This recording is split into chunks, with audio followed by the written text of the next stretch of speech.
Иң яратканым инде минем Мөдәррис Әгълам шигырьләре. Мөдәррис Әгъләмов шигырьләре. Һәрбер аудио китапны яздыру өчен әле 5-6 договорга килешүгә кул куярга туры килә. Чөнки без монда договор отчуждения дигән әйбергә кул куябыз. Кешегә күчереп алу мөмкинлеге булсын өчен безгә менә шушы аудио китапның әсәрнең беренчедән я авторы белән, я аның варислары белән килешүгә кул куябыз. Варислары берничә булырга мөмкин әле аның. Аннары тагын бу диктор белән бит инде, студия җитәкчелеге белән килешү. Аннары өстәвенә менә бу аудио китаплар эшләгән вакытта аның менә музыкаль фоннар, төрле обработкалары да бар бит. Наш музыкаль фонның музыкасының композиторы да бар, алар белән дә килешергә кирәк.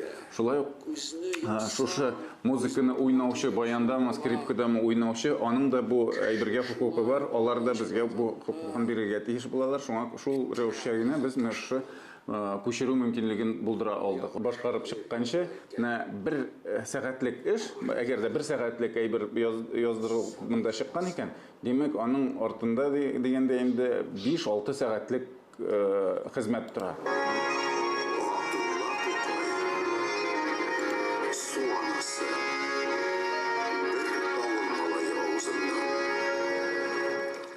Радиоспектакльгә якыная килдек инде без. Төрле тәкъдимнәр җыябыз бит инде. Нинди дә булса, сайт аша да безнең нинди дә булса, әгәр дә тәкъдим бар икән, нинди аудио китапларны кешенең тыңлыйсы килә икән, ул шу тәкъдим белән безгә чыга. Һәр монда инде тәкъдимнәр ярамый икән, менә бер әсәрне берничә диктор тарафыннан укытырга. Бу инде радиоспектакльгә әйләнә. Классиклардан башладык үзебез. Без теге сораулардан нидән түгел. Дөресен әйтергә кирәк, күп кенә кеше, күп кенә монда ниләр тәкъдимнәр килә русчалатып нитеп булмасмы дип. Менә шу татарча әсәрне русчага тәрҗемә итеп, русча аудио китап иттереп куеп булмасмы.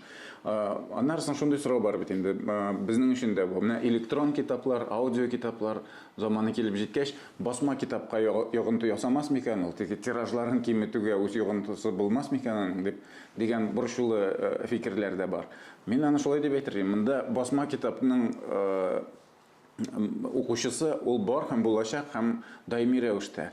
Ә инде менә электрон һәм аудио китапларга килгәндә, бу безнең бүгенге көнгә кадәр без тимәгән максатчан аудитория дип әйтергә кирәк. Бу алар тагын безнең китап сөюче, китап укырга яратучыларның күләмен, халык санын арттырды диясем килә. Сукырлар өчен бик файдалы проект булып чыкты.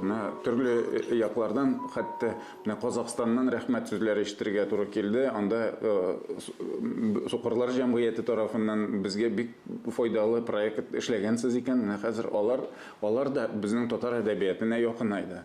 Иделнең иң гүзәл җирендә шәм кебек сузылып үскән ул. Борынгы җырларда җырланган чишмәгә суга дип төшкән ул. Авылның гармунчы егете аны нәкъ шул чакта күргәндер. Алмадай кызлар күп авылда, арада ул гына бердән бер.